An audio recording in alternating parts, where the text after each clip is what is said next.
ABC Kinderteach presents Great Joy, written by Kate DiCamillo, illustrated by Bagram Ibatulin.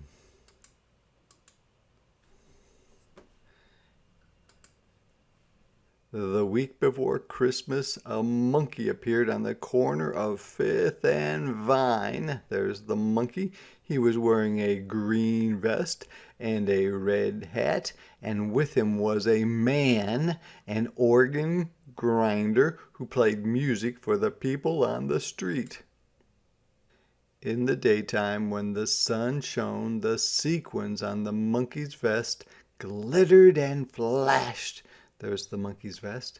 And from the window of her apartment, Francis could see the tin cup. There's the tin cup right there. He held out to the people who walked by. He was looking for money.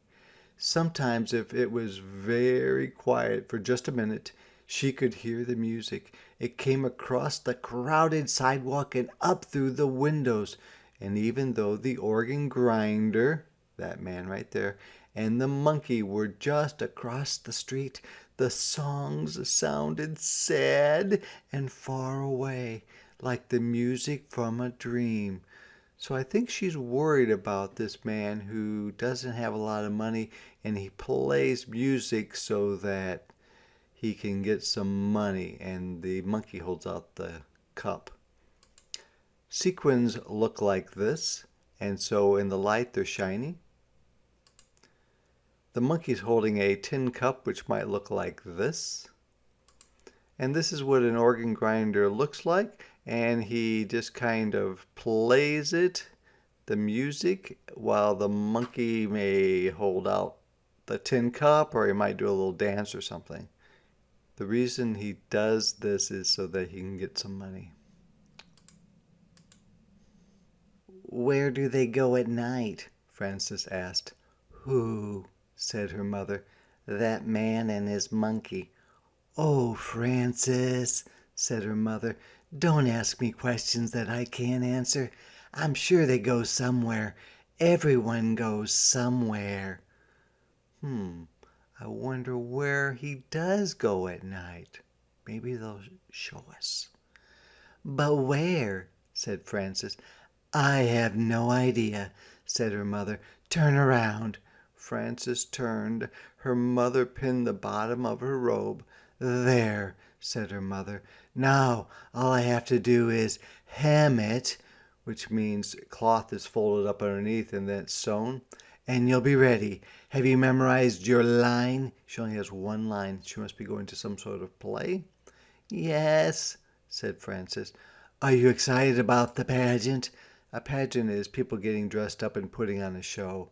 "Yes," said Francis, and she turned away from her mother and looked out the window at the monkey.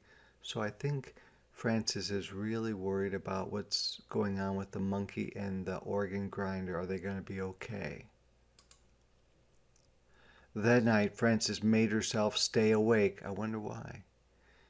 She hummed songs and said her multiplication tables. 2 times 2 is 4.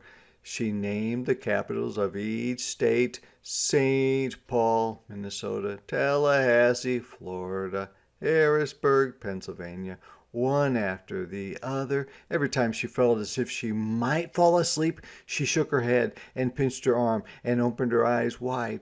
Why does she want to stay awake? Finally, at midnight, Francis got out of bed and crept down the hallway to the living room. Oh, I wonder if she's going to see if the organ grinder and the monkey are still out on the corner. Let's see. She looked down into the street. She saw the organ grinder. There he is right there. But where was the monkey? Her heart thumped, which means it beat faster because she was worried. And then she saw him, tucked inside the man's overcoat, his small red hat still on his head. "Look at me," Francis whispered. "Look up here." So she sees that the man and the monkey have no place to go, that they just sleep on the street, and it's cold out, so it's not a very fun thing to do. It's not very safe either. It was the organ grinder who looked up.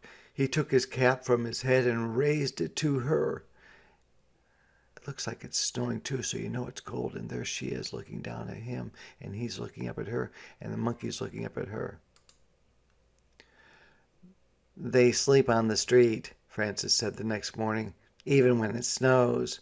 Oh, Francis, said her mother, maybe they could come for dinner. No, they can't come for dinner, said her mother. Why not? They're strangers, that's why. Eat your breakfast, Francis. You've got a big day ahead of you.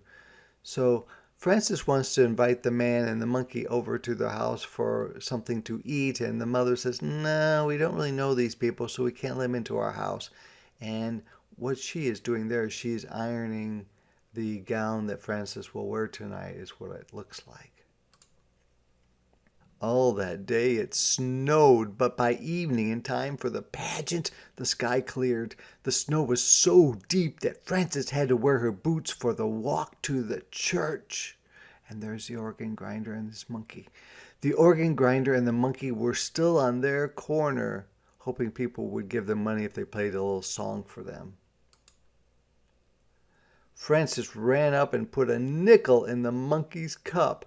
I'm going to be in the Christmas play tonight, she said. I get to wear wings, and I have one line to say. Do you want to hear it? Frances, her mother said, we're going to be late. Let's go. You can come, Frances said, turning back. The play is at the church. It's just down the street. You can both come. The organ grinder smiled at her, but his smile looked sad, because he doesn't want to live on the streets, but he may not have any place else to live. At the church, everyone was already in costume. Hurry! The choir director, or the person who tells the singers what to do, said as he helped Frances put on her wings. The shepherds walked out first, and then the choir director pointed to Frances.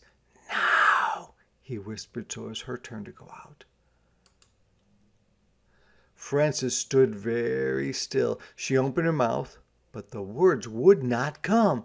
Say it, whispered one of the shepherds. Say it, hissed an angel who did not have any lines of her own, so she was a little bit mad because Frances had something to say. She didn't, but Frances wasn't able to say it. The camel, which was really two people, there's the camel, swayed nervously back and forth, but Frances could not speak. All she could think about was how cold it was outside and how sad the organ grinder's eyes were, even when he smiled. Do you think he is going to show up at the pageant? Maybe.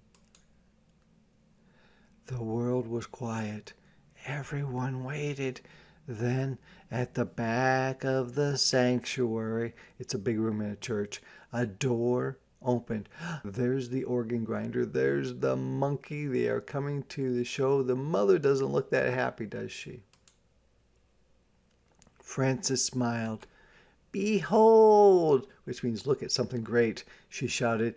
I bring you tidings, news or information, of great joy or happiness. And because the words felt so right, Frances said them again. Great joy.